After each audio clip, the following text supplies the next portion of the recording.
Hello, hello, je m'appelle Muriel, je fais de l'hypnose thérapeutique en cabinet dans le 16e et également en visio.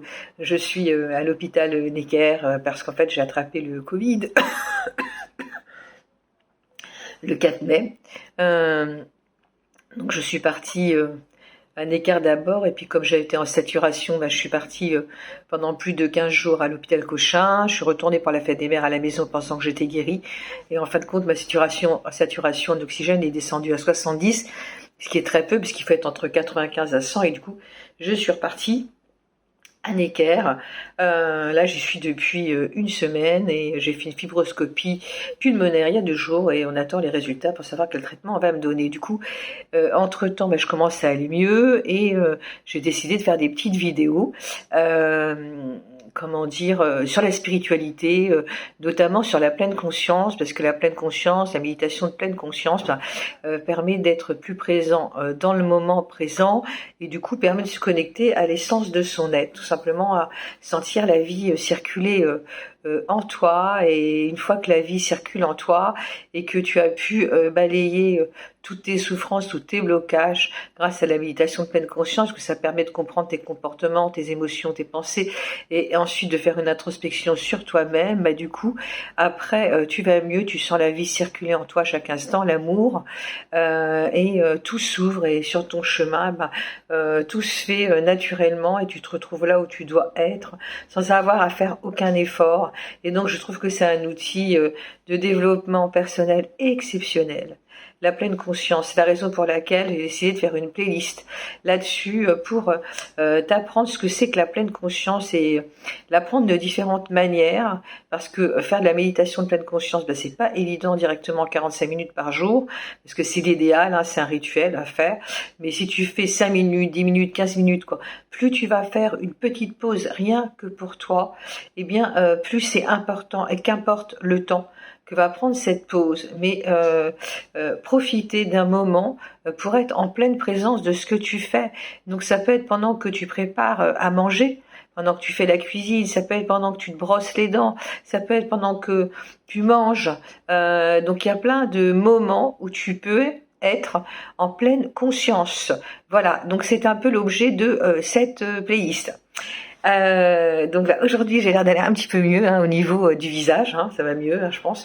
Bon, j'ai juste un œil qui c'est pas du maquillage, mais je sais pas ce qui s'est passé.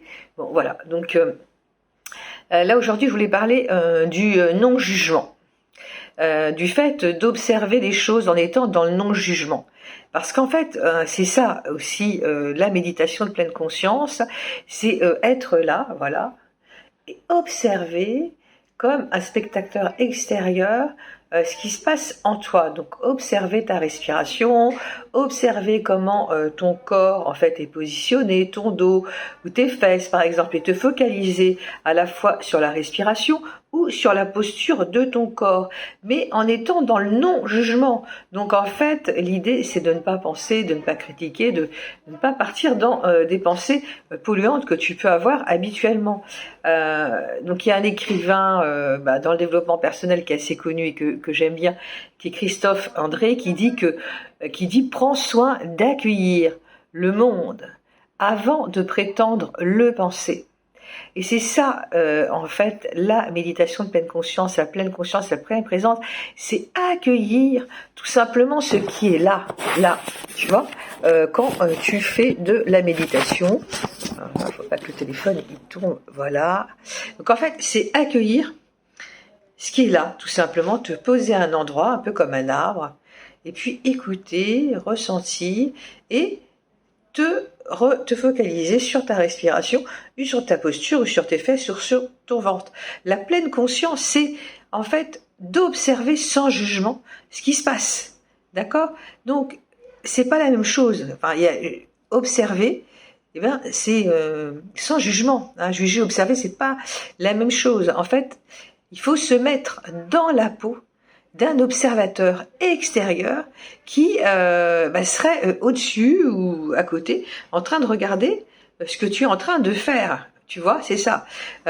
C'est observer en fait comment dire, avec l'esprit le plus ouvert possible, avec un maximum de curiosité et sans avoir aucune attente, aucun objectif. Ah, c'est très important. Alors, en fait, ce qui se passe, c'est que dans la vie, de manière presque automatique, ben, tu vas avoir tendance à analyser les situations, les expériences et les personnes que tu rencontres. Et donc, c'est un automatisme que tu as, un réflexe. Souvent, quand tu rencontres quelqu'un, tu vas avoir un a priori tout de suite, tu vois. Tu vas le catégoriser, le comparer, le juger, voilà. Et bien souvent, selon les personnes, ce n'est pas simplement une analyse, mais 10 que ton cerveau entonne, entame plutôt en même temps. Pouf, pouf, pouf.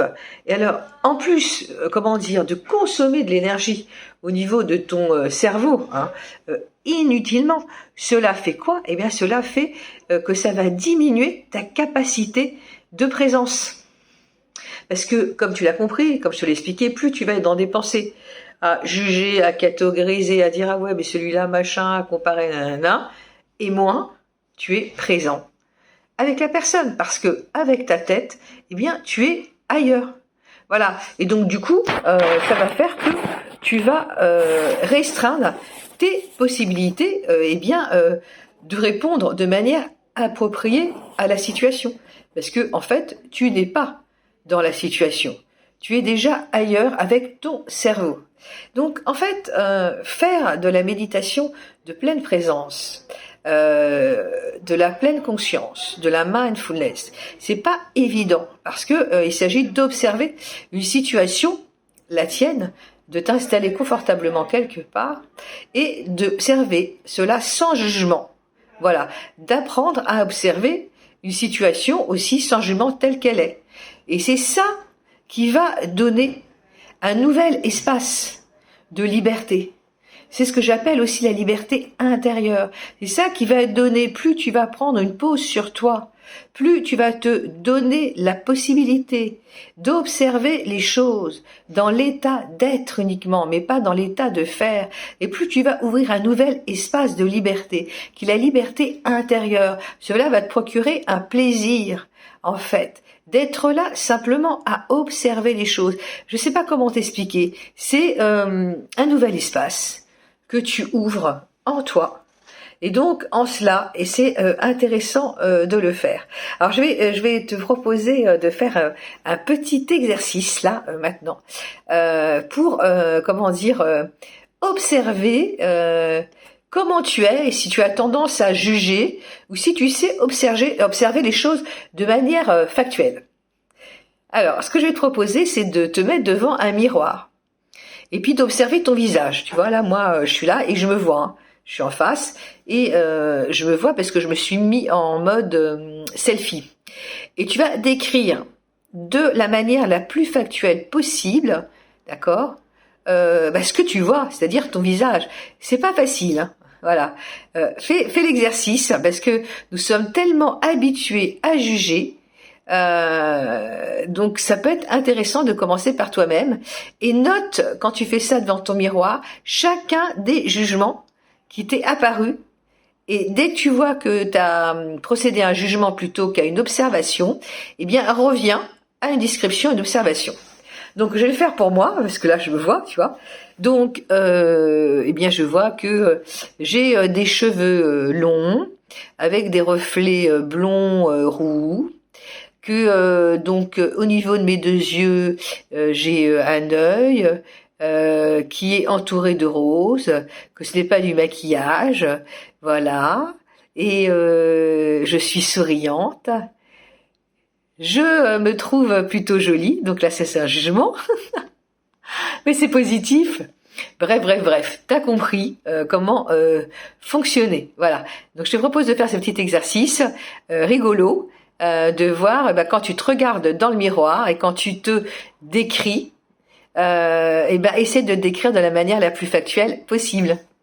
Allez, Bon bah si ça t'a plu et ce petit exercice, eh bien tu peux passer au suivant. Voilà, en fait, c'est une playlist avec plein de petites vidéos, des petites capsules de 9 à 11 minutes avec des exercices à la fin pour expérimenter, apprendre la pleine présence.